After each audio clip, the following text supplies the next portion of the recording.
Okay, so let's keep going with development. This is what my scene looks like so far. You can see these views and these views have not really been worked on. And I'm primarily focusing on this area. And what I might do is just kind of block off this side of the scene for when the viewer is in VR, or put something really big over here and over here just to prevent the player from going past that point. I just really want to kind of lock them into a room that they can explore. Not a room, but you get the idea, like a four-sided space that they can explore, but can't move too far beyond, and maybe they'll be cornered by some robots that creepily look at them or follow them around. So if I hit G again, G actually stands for game mode. And what it does is when you hit enable game mode, it turns off all of the icons and stuff. So that's what I've been hitting G for.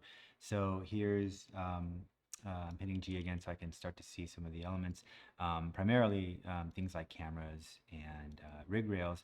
And so this is the rig rail that I showed in class when we were first working on cinematics.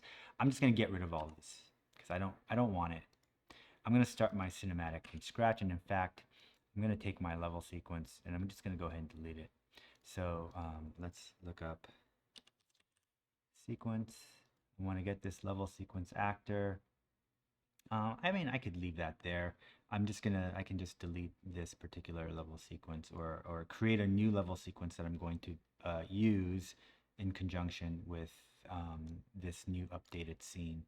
So let's go ahead and find the appropriate folder for that. So I'm going to go to content, and I should have a sequencer folder here, right? So I have a couple of level sequences. I'm going to right click and go to cinematics and create a new one, level sequence, and I'm going to call this scene 1 new or something.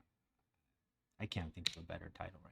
So let's just go ahead and go with that. And I'm just going to swap out the primary sequence in my level sequence actor. So keep in mind, I have a level sequence actor in my level that's referring to these level sequences in my content browser. So these I can carry across different levels, but the level sequence actor within any given level is going to hold references to these sequences. So I can have these sequences repeat on multiple levels. Probably more information than you need, I apologize, but just to give you a sense of why there's so many layers to these things, which can start to get confusing. So if you recall, looks like my player start is here. I might just want to move my player start while I'm at it, move it somewhere in the middle of my scene. So if you recall, I wanted my character, in fact, I'm going to take this level sequence and I'm going to delete it because I don't want it to control my robot character anymore. So I'm going to force delete this. And so I no longer have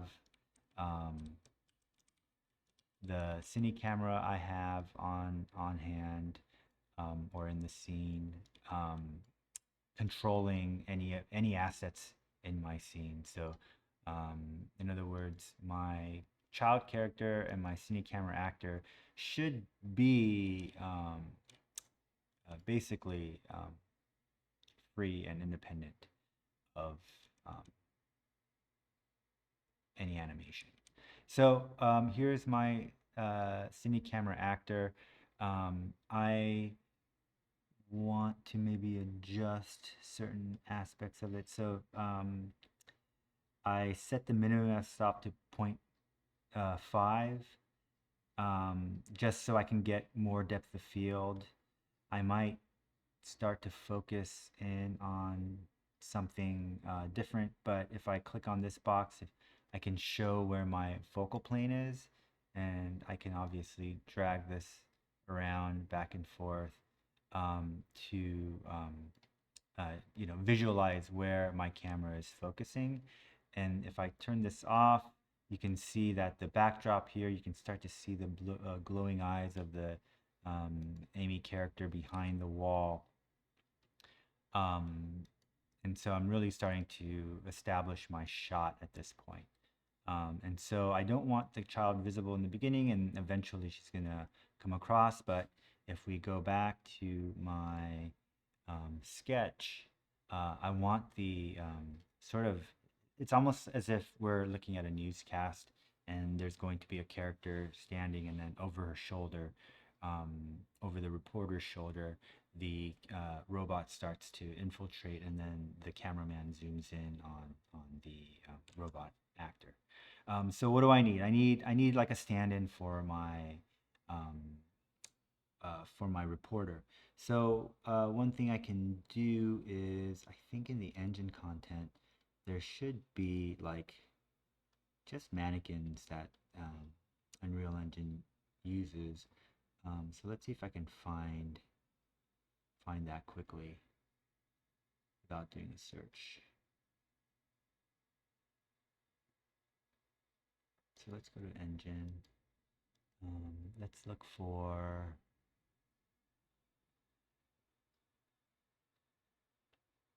skeletal meshes. So this is fine. I'm going to rotate, right? This is just a scale figure, nothing more, right? And then let's go back to my CineCameraActor, right? And so now I can, whoops. If I want this camera to stay, if I hover over this pin, I can keep that preview active even though I'm not switching.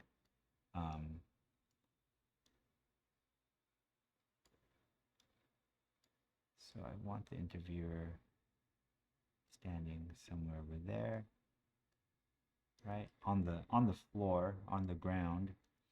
So what I'll do is I'll raise my camera. I'll probably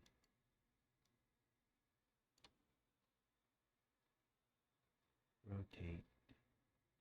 I mean, the other thing I can do is pull this player out a little bit, and maybe my camera should just have a different focal length, a little bit more wide angle,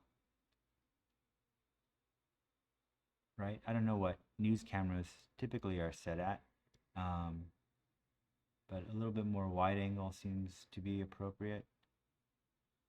And so here's my reporter. Now usually the reporter is a little larger, right? But rather than guessing any of these things, at this point my background is a little bit too blurred, so I can change that, right? So what this aperture does is it changes my depth of field. So I want it slightly blurred, but really not all that much. So maybe we'll even go up to F 2.2. And this is kind of a good test because I can clearly see the glowing eyes. And so I kind of like that. And then just so that this doesn't look too fake, I might just adjust the height and position of the camera a bit. And I could even like rotate it ever so slightly because it's not being held. And then maybe I need to rotate my character. And I can move the character closer. Because usually you have the camera person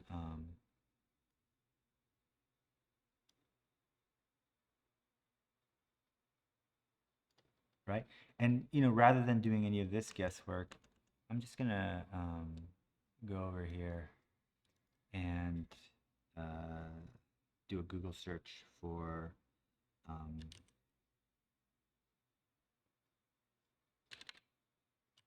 news field reporter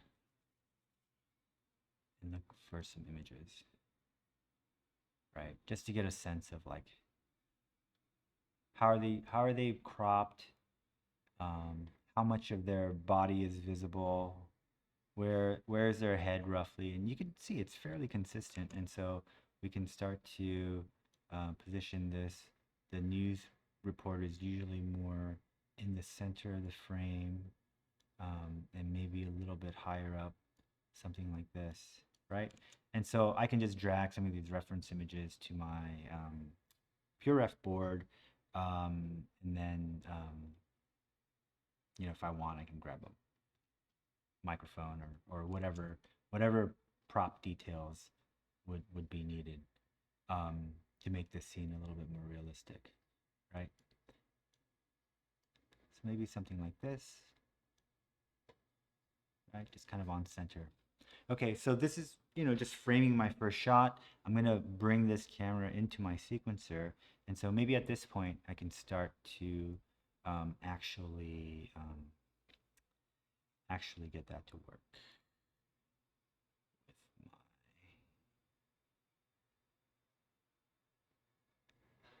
with my initial sequence. All right, so let's get this going. I'm gonna turn off cinematic control here. I'm going to find my level sequence actor. Right, I'm going to open my level sequence, and here's my sequencer that's now docked down here. I'm going to add a camera cut track, and I want to add that camera to my camera cut, and then I'm going to activate it. So now in my sequence, or in my my sequencer view, I can see through whichever camera is active, which is being controlled by my camera cuts track. I can, show my grid for rules of thirds, and so I can just maybe even align the position of that focal point to line up with that crosshair, right? So I can take that cine camera, I can just lower it. Actually, I'll probably just have to rotate it. So I'm going to unpin this at this point. I'm not going to want to see it. And then I can just adjust my camera ever so slightly, right? So I really want to focus in on that crack. And I could even move my character. Let's unpin that. I can even move my character and just recenter that character.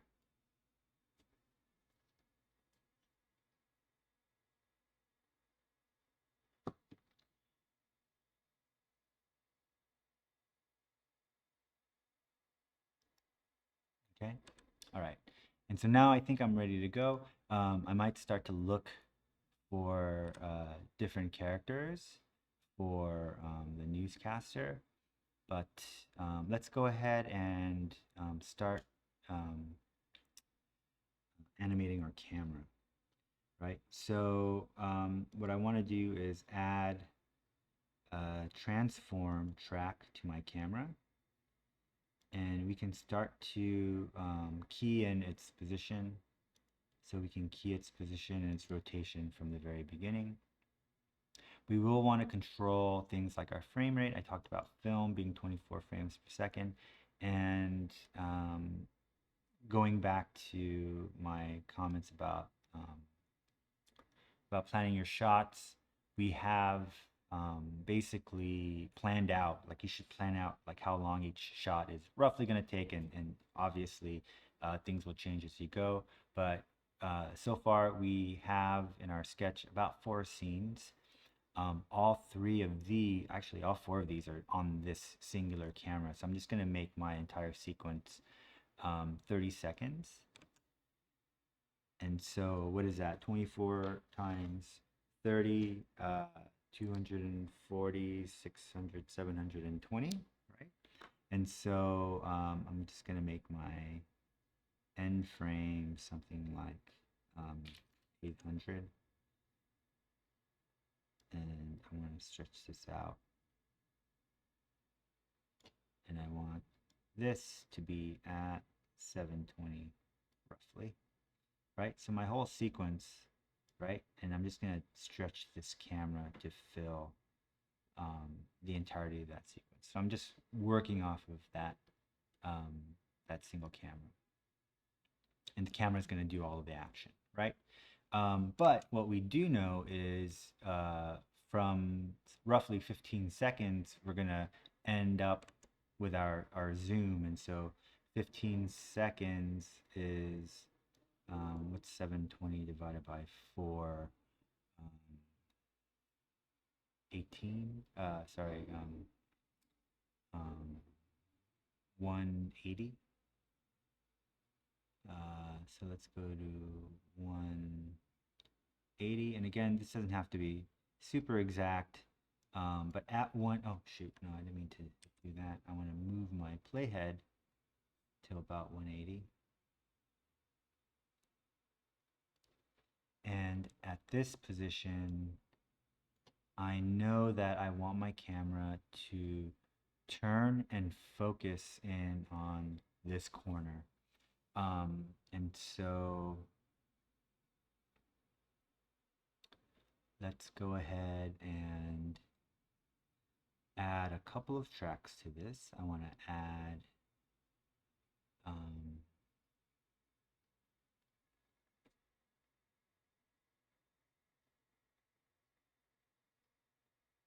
camera component, and I want to add current focal length, and I want to add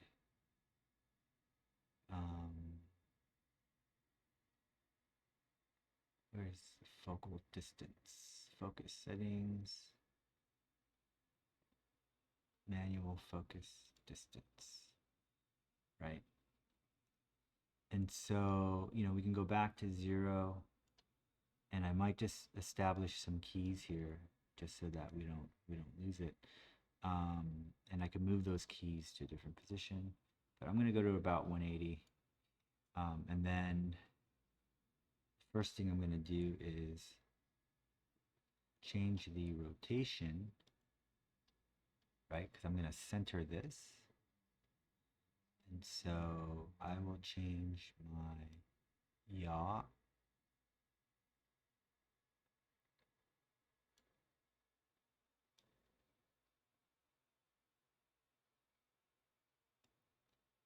and my pitch.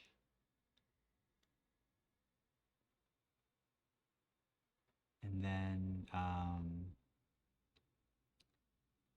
going to change my focal length to zoom in. Looks like this might be the most I can zoom. Then adjust this. Oh, this is going to be hard. So let's try just inputting numbers 181, and then my pitch. Let's do 1.5. Oops. 1.5. Right? So basically, the move, it's not going to be consistent. I'm going to move those first keys so that it's where I want it. And then the manual focus distance, I'm going to change. And now I'm focusing in on. Right? So the focus and the focal length should more or less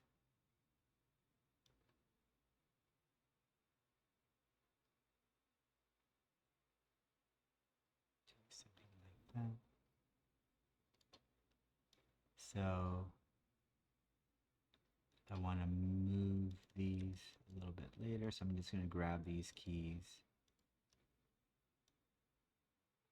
Do something like this. So play, play, play, talk, talk, talk, quickly.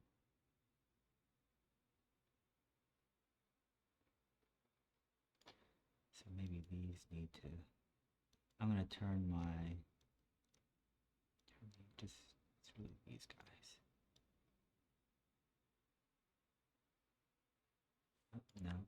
doesn't good.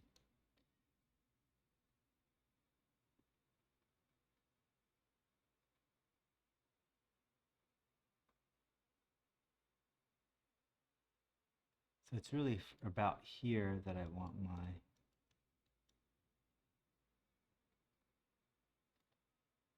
right. So talk, talk, talk. The camera notices and then quickly zooms in to see the child. But except at this point, the child is going to be a little bit higher. And so what I might want to do is let's change the pitch to be about here.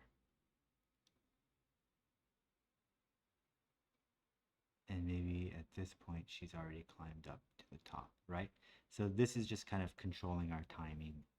And so if we play this out in real time, I'm just going to go ahead and save this. Let's just save everything. And then I'm just going to hit play just to see what. Talk, talk, talk, talk, talk. Camera person notices. That's a little bit slow, and then the zoom is really fast, right?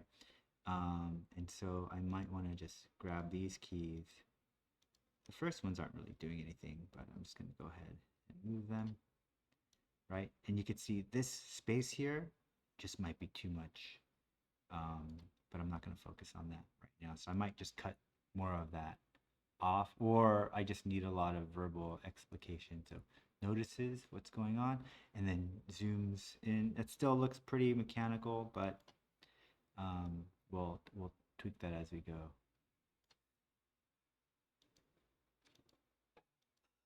Maybe this just needs to be closer.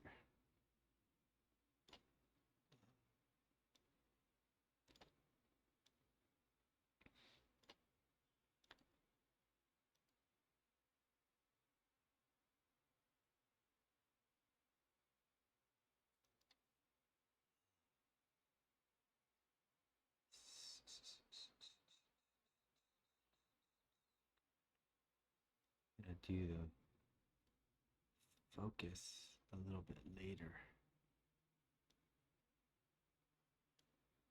And just to make it a little bit more, or rather a little less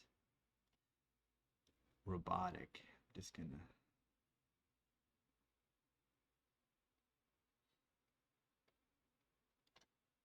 adjust these and see what that does. No.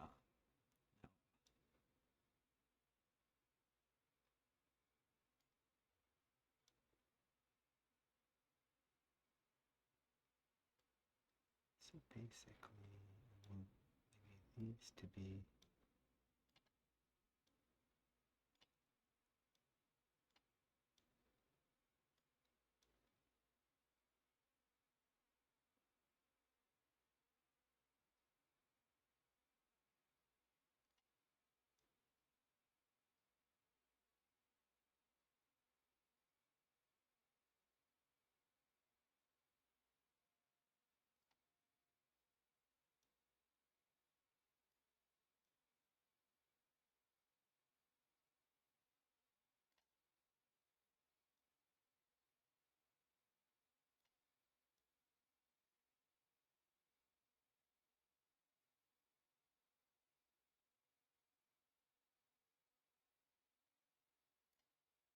so I actually want the turn to happen sooner.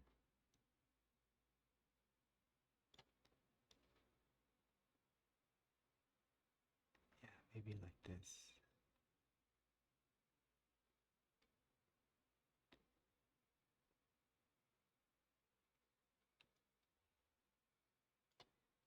And focus, I can even delay a little bit further. I like the bokeh from the glowing eyes, right? So bokeh is when you have out of focus lights and you see like this giant kind of light bubble.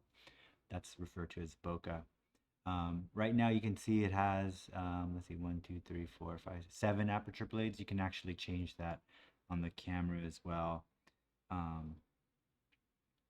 So you do have a lot of control over these things. Where is that? Lens settings, probably. diaphragm. But so you can see if I change this to 10, it starts to look more circular, right? People really like circular bokeh, but this gives it more of a camera-like feel. I guess you can go down to 4. You usually don't see anything fewer than 5 aperture blades, just so you know. And so yeah, you have quite a bit of control when it comes to this. And so the reporter is talking, and then the camera person is distracted. And so from, by this point, we should see that the robot has climbed up to the gap or the opening or the top of the wall. So let's do that next. I'm going to drag the child into our scene, and I'm going to add the climbing animation, right? And we can see that I need to grab both of these. Basically, by this point, I want that child to be more or less at the end of the sequence.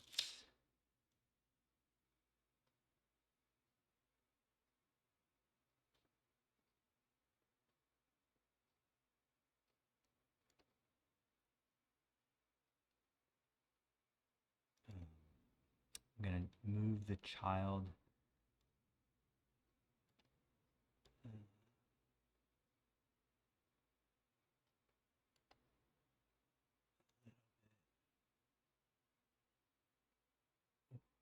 don't like doing that. Let's undo. I'm going to hit F to focus in on this child. Child happens to be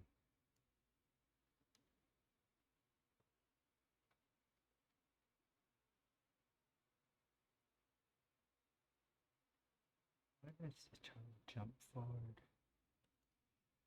Okay. So I feel like there's something remaining with this child's position from the earlier cinematic. So I'm going to delete this child. I'm going to remove this track. And I'm just going to reintroduce the child character from my content browser into my scene. So let's go back to my characters, child. So I'm going to rotate her.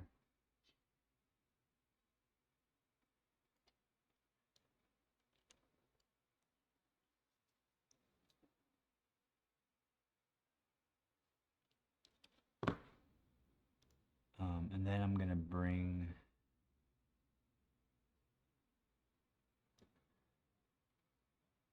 her into my scene and add the animation. Right. So now I'm going to move my child back over, oops, and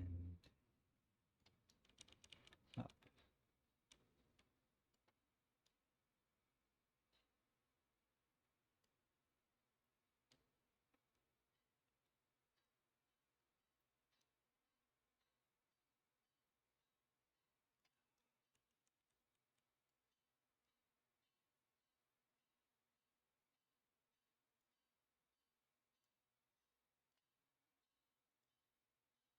Oh, I'm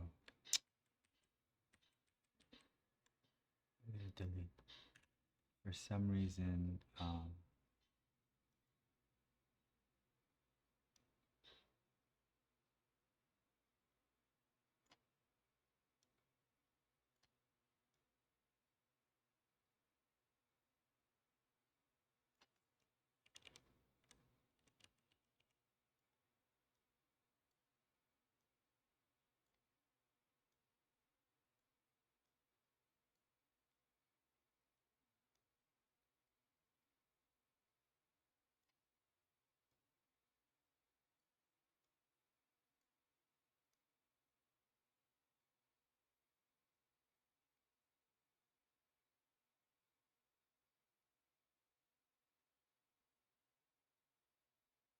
really at this point, this child should already be about here.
Okay. So I'm going to go ahead and just uh, tweak these values and kind of reposition everything a little bit to get it to um, where I want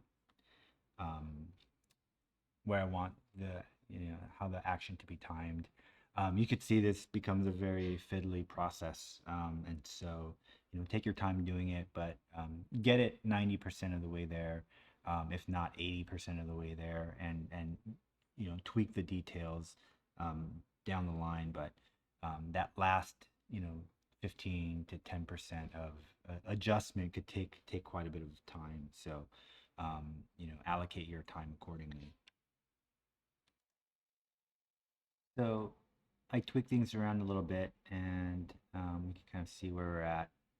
I'll just play it through and just describe. I mean, I just tweak these keyframes. Their positions are roughly the same as they were before, but you can kind of see the thing happening in the corner of the eye, and then the child climbs, and we center the child robot, and adjust the focus.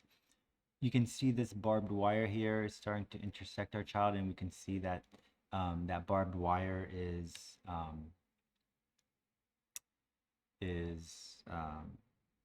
repeated over and over again. So I'm going to do a couple of things. One is just going to rotate and just slide it over a bit, one way or the other, maybe this way. I just want to make sure that it's still within my scene. Just trying to eliminate too much repetition. I could just tweak it over. And with this last one, if I can manage to highlight it.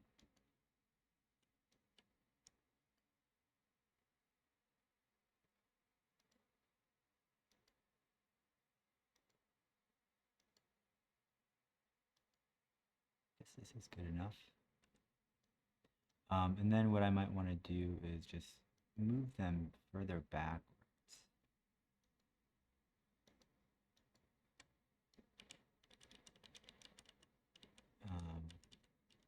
So that the child is not intersecting it. It doesn't really, it's not quite plausible, but I'm just trying to avoid anyone noticing that something weird is going on there. The other thing is on that weird gray thing that was on top of this wall was a spool of barbed wire, I think. The material just wasn't coming over properly. And I have have downloaded one from Sketchfab, so I'm gonna extract that.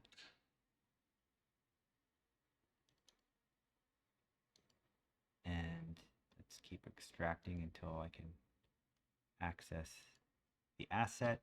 And I'm just going to go in my content browser. I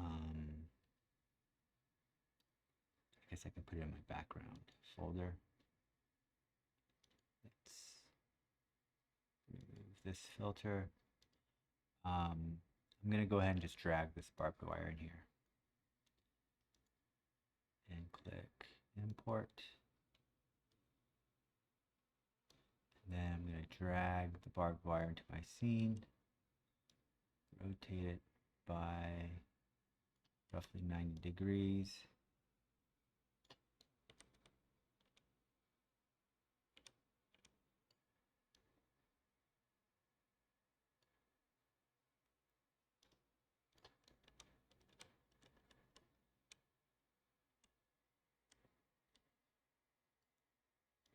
Might scale it up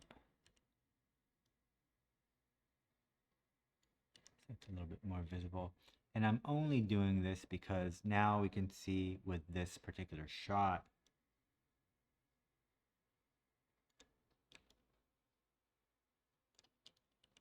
we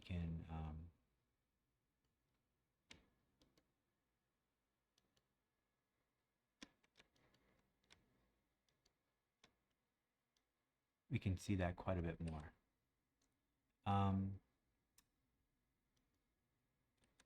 Although not all that much more.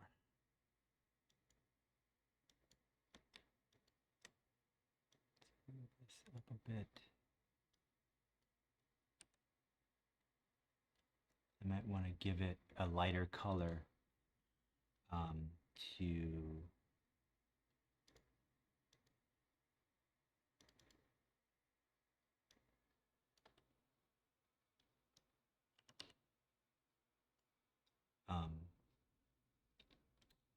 to give it a little bit more contrast. And so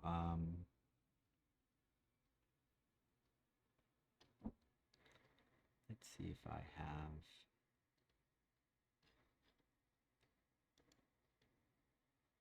what I might do is at this point I'll show you how to add starter content if you didn't already add it. So if you click on the add button here, we can go to add feature content pack. I'm going to go to content and I'm going to add starter content.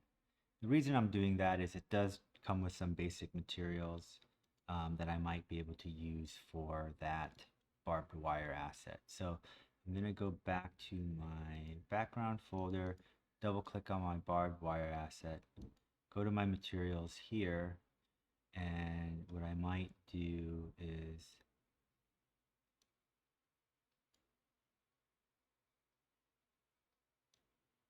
throw some materials on here. For the first material, I'm going to, or for the first material slot, I'm just going to put a piece of wood, right? It doesn't really matter. But now you can already start to see that my barbed wire in the backdrop here is way more visible. And so with my character, you can see all of the barbed wire just kind of like, just adds an additional layer to the scene.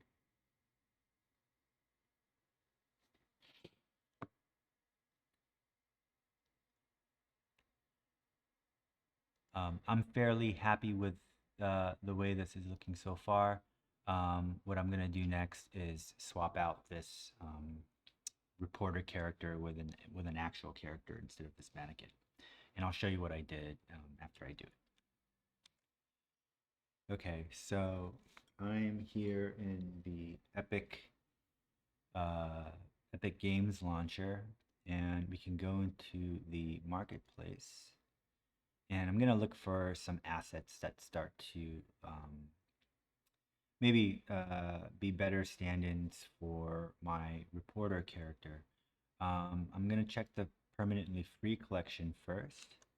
I mean, another place I can start to look is in Mixamo, which I showed you. I have to log in again, which is always annoying.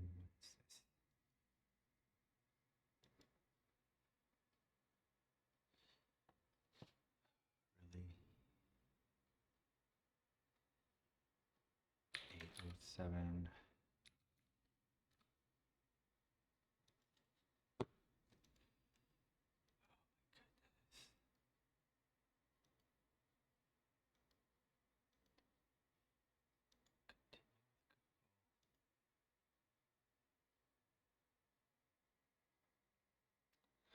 All right.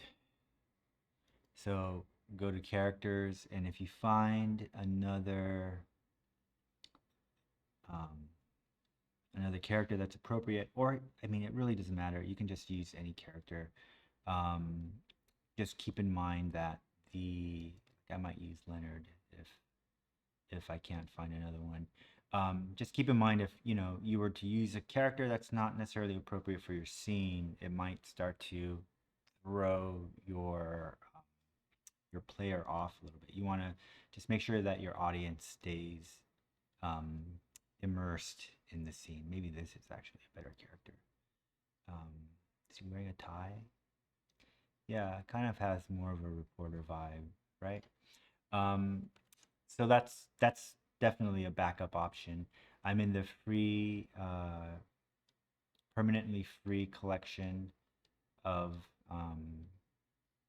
the Epic Games Marketplace, and I can start to, I believe I can start to kind of filter these.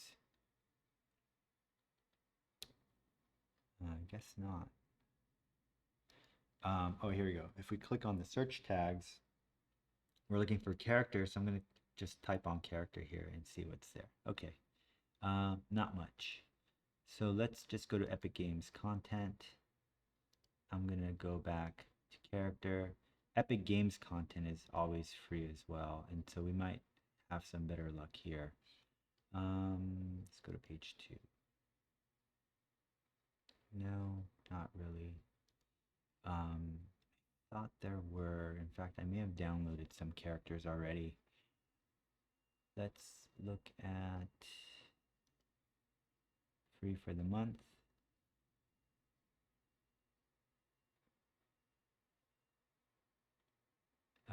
These are all just they monthly update and give away assets for free. And basically, if I remember to do so, I just grab it and essentially purchase them. And you can see you check out, but there's no money changing hands. Place my order.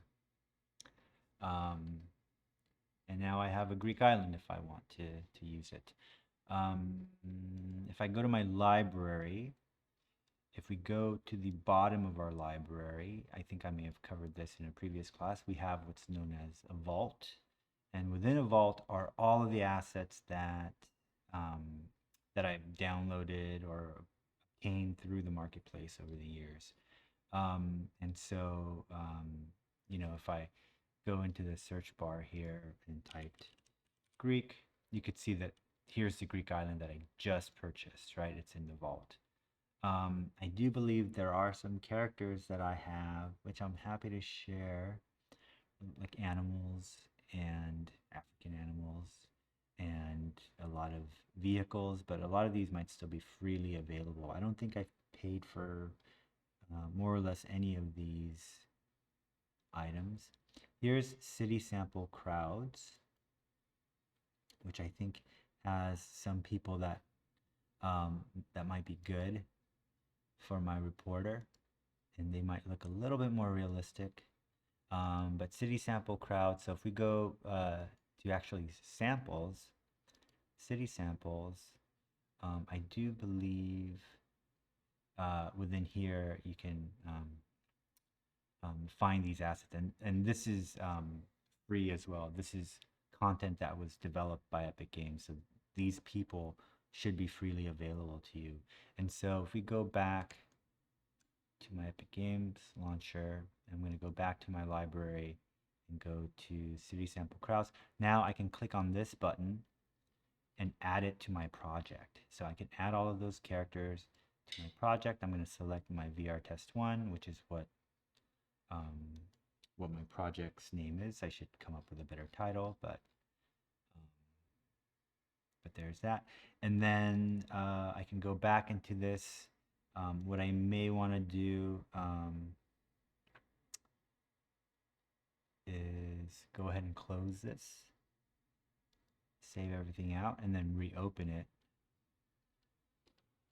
And we can kind of watch.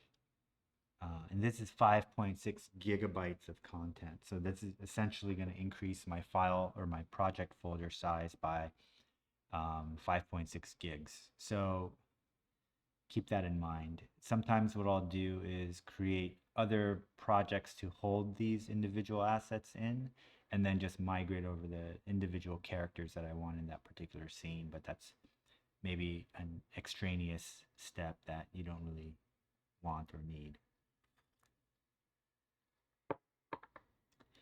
But the city sample has quite a few things. The city itself, which is a huge file, you can look that up on online and see what's inside of there. I wouldn't necessarily explore it now because it's just such a huge file, and we'll probably well, anyway, do it at your leisure. There are a bunch of cars here, which is nice, from buses to like city utility type trucks. And these are usually pretty high quality assets. And they're also unbranded, and you can kind of understand why. You know, they don't want to pay royalties or infringe on copyrights. And so what's really nice about this stuff is that, you know, you're not, you know, including like a Toyota or a Ford. These are just generic assets that should be fairly nondescript. But yeah, there's a ton of great assets that are available for you to use, so you don't need to be modeling a lot of these things from scratch. And of course, if you feel the need, you can buy some assets, especially when you take into consideration time, like the amount of time saved if you do purchase assets. That would be really helpful. Here's actually a pretty interesting one. These are NPC crowds, so you can download, say, a bunch of Mixamo characters and just have them kind of walk around on their own, like autonomously in your scene, which can add a lot of I don't know what the right word is, like realism or greater immersion, like to your scene. Having people or having life, I guess it adds a lot of life to your scene without having to individually animate each one of these things. I'm just killing time here. I'm just going to hit pause and just wait for this to download, and then I'll show you what I do with this character. So I downloaded the city sample people, and they're actually really complicated. And so I mean, you could certainly work with them and figure out how to do it, but they're really designed to be swappable between some of these different characters and function on AI. And just generally speaking, it's more than I want to cover in the scope of this uh,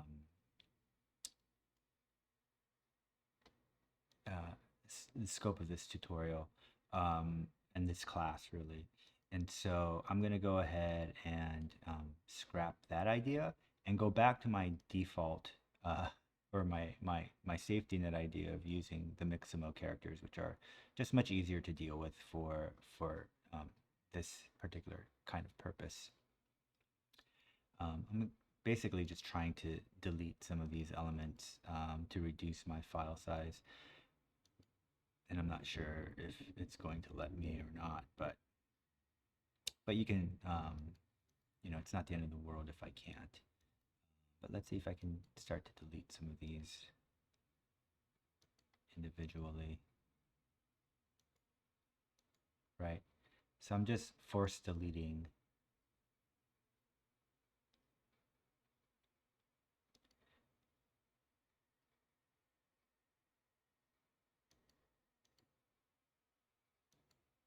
these individual folders and hoping that it doesn't cause problems down the line. You know, to be safe, I might have left them alone, but I really don't want um, um, these project folders to get too large. And so hopefully I can just delete some of these folders and more or less undo what I had done.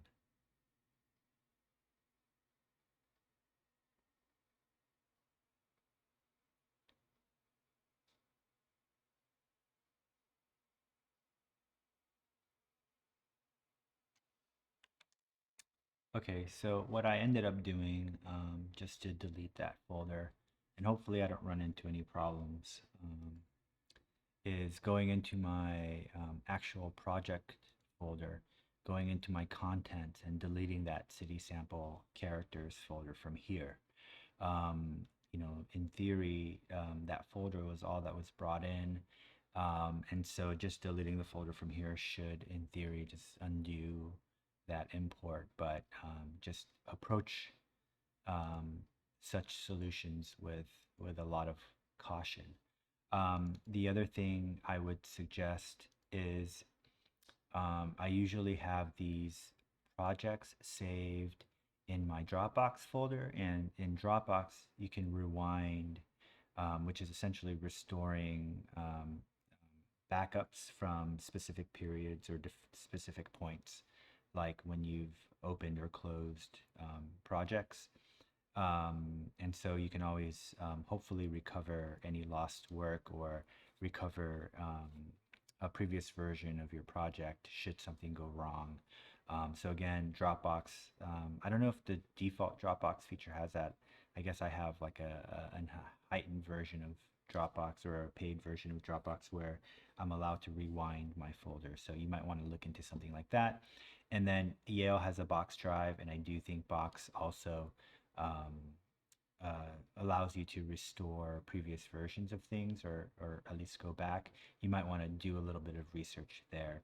Otherwise, when people develop video games, you have things like GitHub or Git, and Unreal Unreal uses source control is their equivalent of that. But this is again a little bit beyond the scope of this course, because you know we're not developing projects that are meant to go beyond a certain point. And so just keep in mind, you may run into crashes, you may run into errors, you may run into corrupt files, and we will have to troubleshoot those things as they arrive. You know, historically in this class, we haven't had too many issues beyond a project crashing once in a while and you losing some data. And so really that's the main thing to focus on. Just make sure you're saving your projects and you're backing them up every so often to avoid that situation. Okay, so all that to say that, you know, I've already crashed. If you watched the last YouTube video, I've already crashed and, you know, had to repeat a little bit of work, but it does happen, and there's no way of preventing that. Okay, so like I said, I tried going for these higher quality characters, but decided against it, because they're just too difficult to deal with. And so what I decided to do instead was to go back to here are the city sample crowds. What I decided to do is to go into Mixamo and find a character and try to find an animation that works for what I'm trying to do. Remember, I am trying to simulate a news report or a news field report. And so, you know, usually have the reporters holding a microphone in front of the camera. And the closest thing I could find was rapping. And what I did with the rapper was I really reduced the intensity, um, reduced the hand height, reduced the stance, and just lowered the overdrive to like keep his speed at something that felt more like um, a good speaking pace. And in Mixamo, you can usually mirror your characters as well. So in this case, you can have the character holding the microphone on his right hand or his left.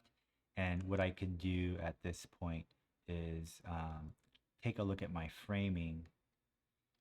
Let's go to let's open my level sequence. Right, let's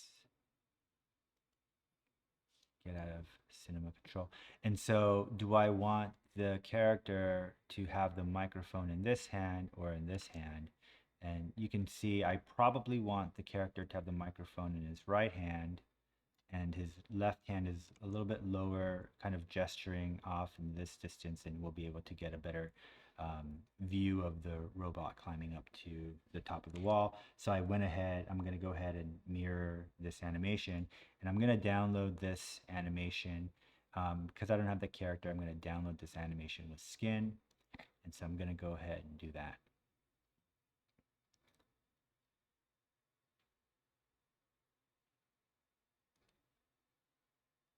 And so just so you can see, there are some other talking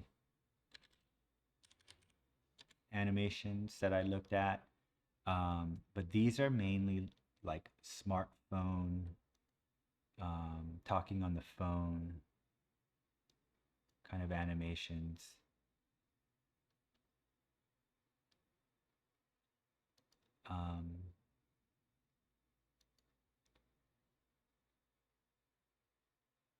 And they just didn't seem quite right. I feel like I'm fairly lucky. This was the original rap, right? He's moving quite fast. And so again, just dropping the intensity, the hand height, the stance. Like if I bumped it up, he kind of crouches even lower, I think. And so, you know, play around with these settings because surprisingly, the rap kind of works with maybe more of a speaking pace. So anyway, I feel like I lucked out a little bit there.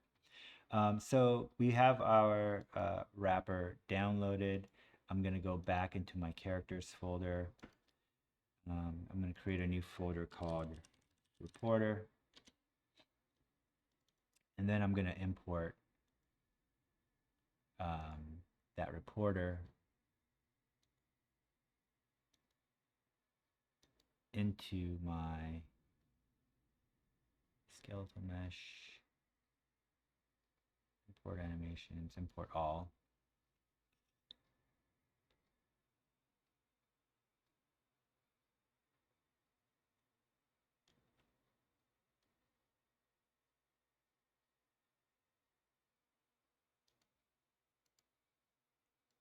And so if I double click, here's my character.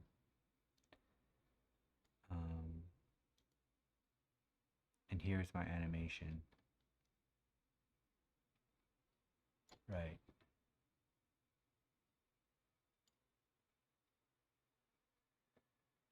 Not perfect, certainly not perfect, but it will probably do. So let's go ahead and close this out. In my Unreal, what I can do is now drag my skeletal mesh and just totally superimpose that character with this character, right? So here's our reporter. His hair is, I wish I could just make it plastic so he doesn't look like, anyway, it doesn't really matter. Close enough. And so now if I go into sequencer, I'm just going to close up some of these so we can see a little bit more clearly, and I'm just going to stretch this out. Right, so I'm going to highlight this character, so this wrapping character. I'm going to bring, and really from the beginning, I just want him to be talking. And so I'm going to add my wrapping animation sequence, and you can see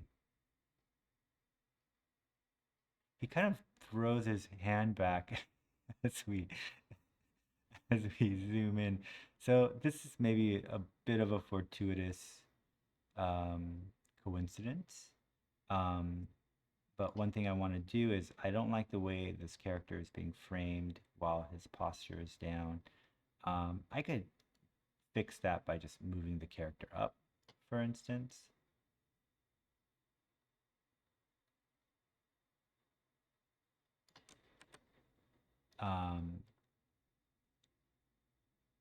And I may want to rotate the character's position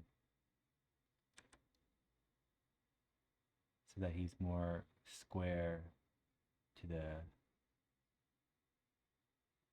I don't like how his pinky is up, but beggars can't be choosers. But this is kind of doing what? This is kind of doing it. This is kind of working.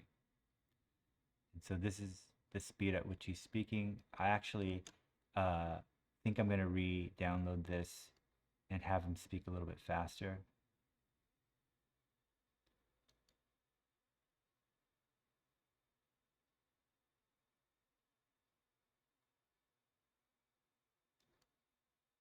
And I'm going to mirror again.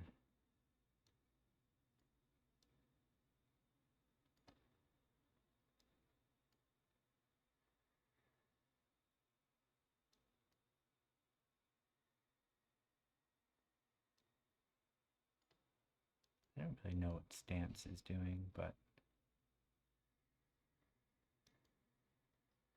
I do want him to stand more upright. I guess that's doing a little bit more. Intensity.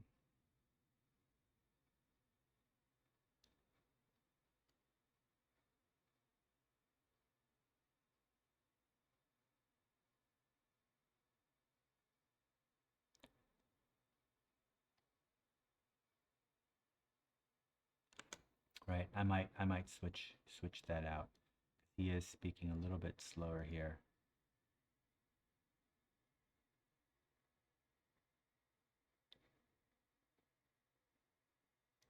Okay, so that's pretty good. I think that's what I would call 90% of the way there, and I might tweak things a little bit further. But I think this is working so far, right? This is essentially what I want. I want him to hold a microphone, right? Otherwise, he's just kind of pantomiming it, and that will sort of take us out of the scene. So we'll go back to Sketchfab, and I'm going to search for microphone, and there should be plenty of examples.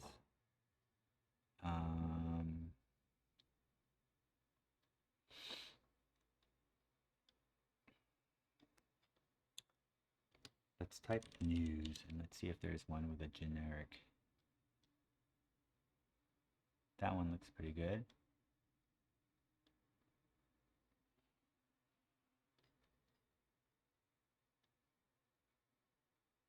Let's take a look. I want to make sure it doesn't have a million polygons. This kind of has more than I really want, but I think it's okay. I'm going to go ahead and download the GLTF format. Let's go to the folder. I'm going to extract.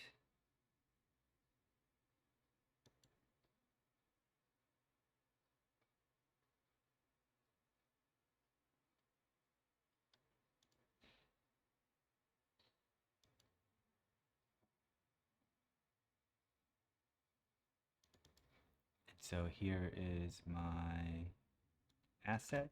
So I'm going to go into Unreal, Content Browser, and because this is related to the reporter, I'm just going to import it directly into his folder. So import to game, it's microphone. I'm going to bring that in.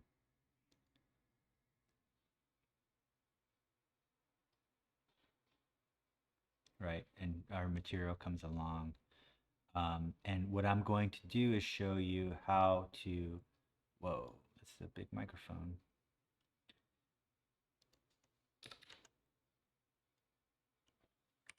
Let's scale this down. Oops. And then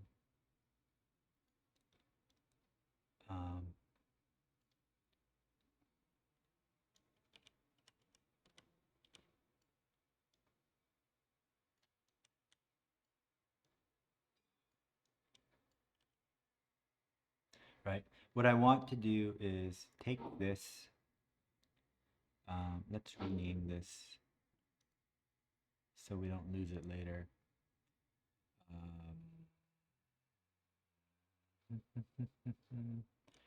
Why can't I? Guess I can retype, or do I have to rename it here?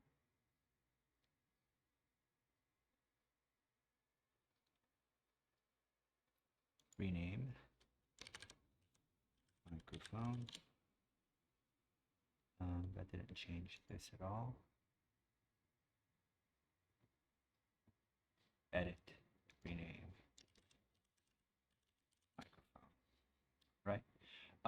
And what I want to do with this microphone is I want to attach it to a particular bone of the character so that the microphone moves with that particular bone. And as I mentioned, these characters are skeletal meshes. And so if we go to our character reporter, and if I double click on the skeletal mesh, and I'm going to expand this out a little bit, right? I want something in his right hand, right? So I'm going to look for his right hand bone, right? There's his right hand. And what I can do is right click and I can add a socket. And I can add and move this socket so that it is essentially kind of aligned to where he might be gripping something, right? And then to my right hand socket, I can add a preview asset. So let's go ahead and add our microphone, except our microphone is completely out of scale. And so I want to rotate my socket, and this is not the best use of the preview asset, but I do think I can kind of position the root of, I'm going to delete the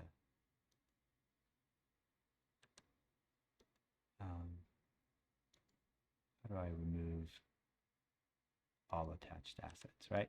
I'm basically just kind of locating the base of the microphone to align with his hand a little bit better, right? So now I can save this, right? So again, I just added what's known as a socket to his right hand, and I'm going to close this. And so now I can take this microphone and make it a child of my wrapper. Why isn't it?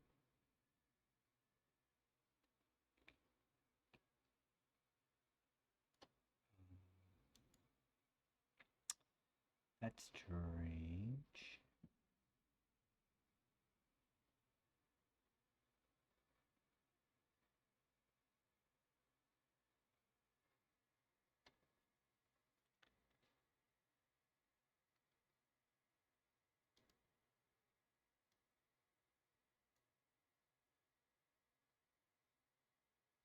Okay, I'm going to drag a different character in here, wrapping 2, and let's see if it'll let me.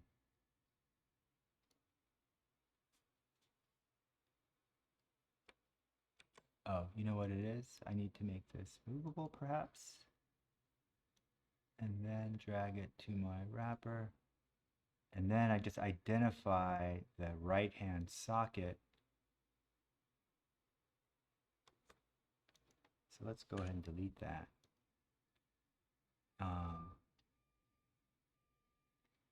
And so let's see, you see that the microphone is now moving with my character, right? So I just now need to reposition the microphone.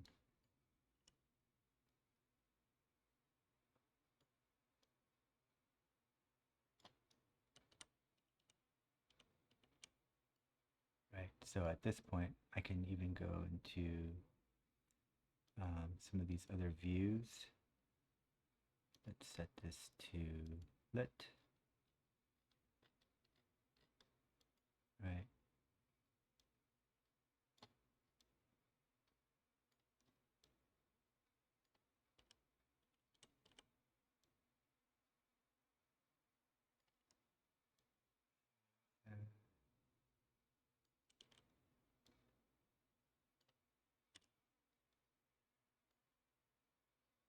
And then I can go to, say, my left view.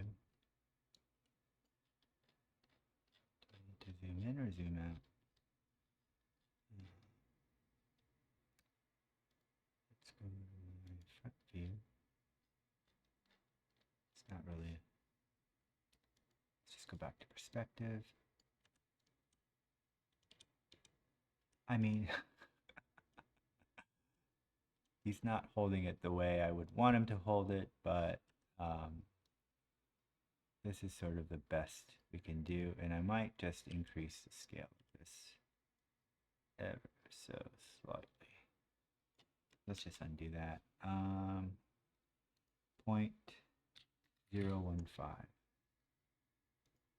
0.013. 0.012. Okay. All right, so now we can see that the character is bopping away.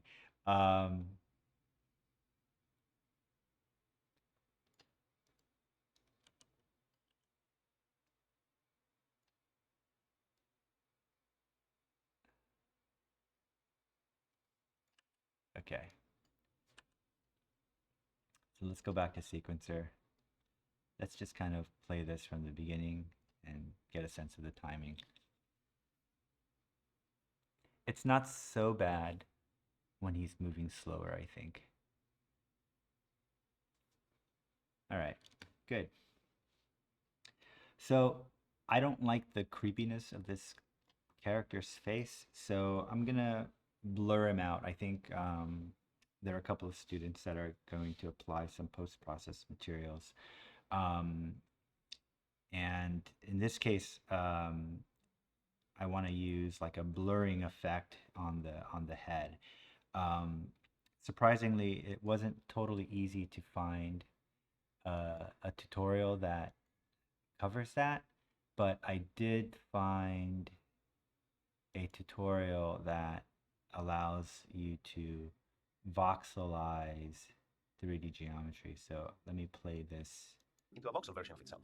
Right. The effect can be configured. And so this is kind of a three-dimensional version of that, except I only want the top kind of just his head to be voxelized. And you can see the way this this tutorial sort of drags this line from the original to like the voxelized version. I'm just gonna do it in the opposite direction where his head is voxelized, but his body is not. And so what that's gonna allow us to do is simulate this kind of censoring effect on the character. Because I don't want to see his face. And if this tells you anything, it's really using a particle system to basically recreate the character's original geometry using cubes that are taking their color from the original mesh. This will probably be a more sort of graphics intensive solution. And so right after I do this, I really need to test whether or not it's going to work in VR. But, or any but other effect that from a requires visual character to disappear, standpoint, like a teleport, for example. and at least for our cinematic, this is going to work really well. So So without further I'm ado, going to let's run get through started. this tutorial. I'm just going to literally follow what this person is doing, and then I'm going to show you the results, and then how I'm going to tweak that that particular effect to work with the scene as I intend. Okay, and so I'll come back after I do that. Okay, so here's where we're at. I'm using that tutorial that I had mentioned, which is this tutorial that voxelizes Change the origin from the last few to this character. Let's just show the initial example. from the third-person template. Let's see if I downloaded all these assets from Mixamo.com. There's a link on the description below. Let's go back. So the Here we go. voxels can detach So from the this model was whenever the we want. initial voxelized And example, you you know, minus the particles kind of falling and disappearing or sort of spreading out on the floor, which we're not going to cover here. All I want to use this tutorial for is to achieve that kind of blurred out face effect. And I can start to modify this even further. Let me go back to the effect itself. And so you can follow the tutorial and figure out how to do essentially what I'm doing here, and I'll show you how I modified it just so that it works the way I want my scene to work. So basically, I have a NIAGARA particle system, and I created a material for the particles. If I double click on the NIAGARA particle system, I have the ability to change the actual size of the particles, or rather the pixelation, so it gets, you know, extra pixelated or not, depending on let's move this out of the way, depending on what you're going for, what's the look you're going for. And so if I play this out, you can see the character looks like he's being sort of censored and blurred away, and then the camera zooms in really quickly to the girl robot character. But you know, changing the scale of this is doable very easily if you follow the tutorial. There's just something called grid size, and you can start to like change the size of that grid so it's more and more pixelated. And if you take a look, I can sort of reduce that grid size so it's far less pixelated, down to the point where we're starting to like maybe be able to make out his face a little bit more. You could see the head dematerializes a little bit, and that's only because there's only 5,000 particles supporting this. So the smaller my particles get, the more particles I will need in order for that simulation to work. And so with 5,000 particles, maybe I could even do fewer depending on the performance that you're running into. So if I set my particles to, let's just say 1, I can go in and go to my emitter emitter update, and I could probably then reduce the size. Let's say I just want to do 1,000 particles. Maybe 100 is not enough, but 1,000 is still not enough. For some reason, my grid size changed. So with 1,000 particles, and I can set my grid size to 2, maybe this is pixelated enough for me, and this is enough information. For some reason, if I change my spawn count, let's say 2,000, I thought it was changing my grid size, but it's not, so let's try 1,500.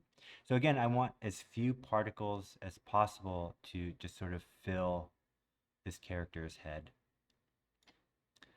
And I can do that by either increasing the size of the grid or not.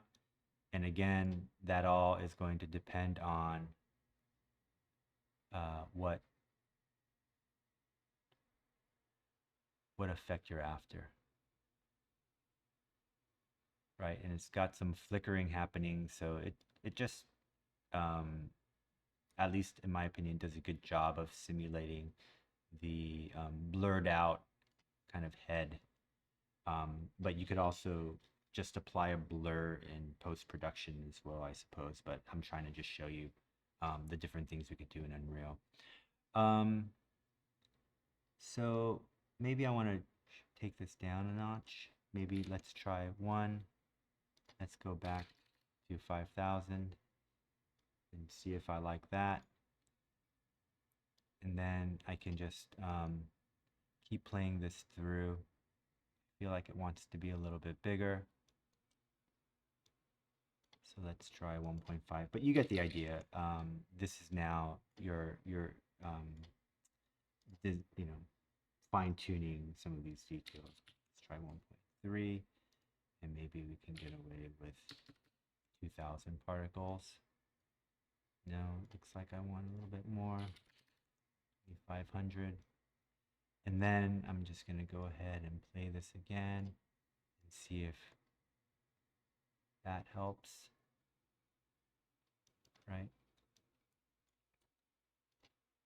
And if I did 5,000 particles, it's probably not going to be the end of the world. But what's good about doing that is there are no holes through my character's head, which is what I want to avoid, right? So it very much looks like this is just a blurred talking person. I don't want to see any gaps, although I start to see some gaps at the neck, and I can kind of fix that as well. So let's pause that. So let's say I'm happy with this. I can still see if I can lower the particle count, which is going to help out with my performance. Maybe I can go down to 3,000.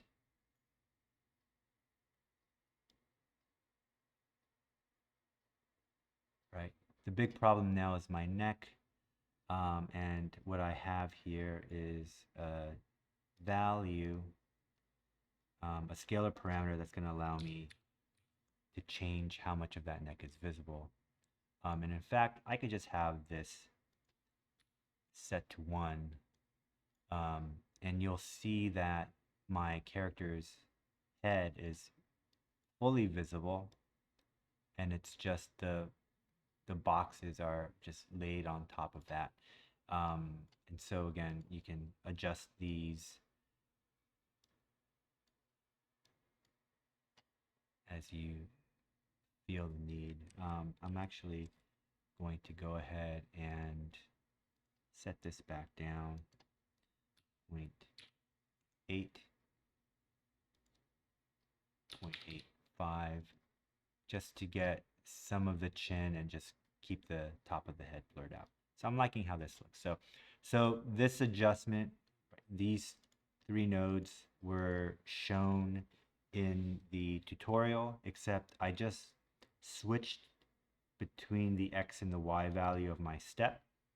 And what this is just doing is taking the blue channel, which is the Z channel, and allowing me to make an even transition, right? It allows me to use a number value to determine a horizontal plane where the material is visible or not visible, right?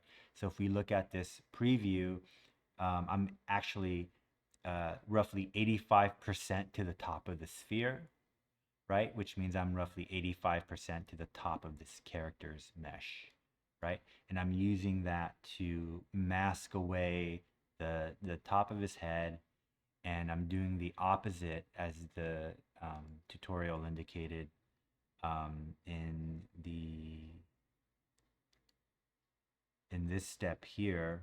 And again, the tutorial goes over step by step what to do, except I also need to invert the X component and the Y component of this step to make that transition work, right? And so the tutorial has particle positions.z on this side of this comma, and has the variable user transition line, which is something that we created as a user defined variable in this particle system So if you get to the point where you make that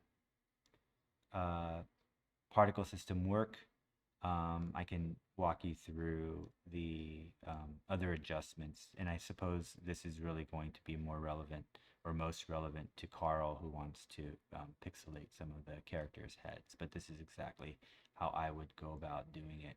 And in fact, I might even lower the cutoff point here so we're not seeing, I don't want to see this person's chin. So let's go back to that. And let's set this a little lower. So 0.83. And we can see that the chin disappears, but we start to see a little bit of the gaps that I wanted to avoid. So I'm going to go back to my emitter update and just increase the number of particles just to make sure that I'm not seeing any holes. But now we have a nice pixelated face, or we can go back down to 3000, and then I can increase my grid size to 1.7. Right, that would be another alternative. Let's go and make this 0.82.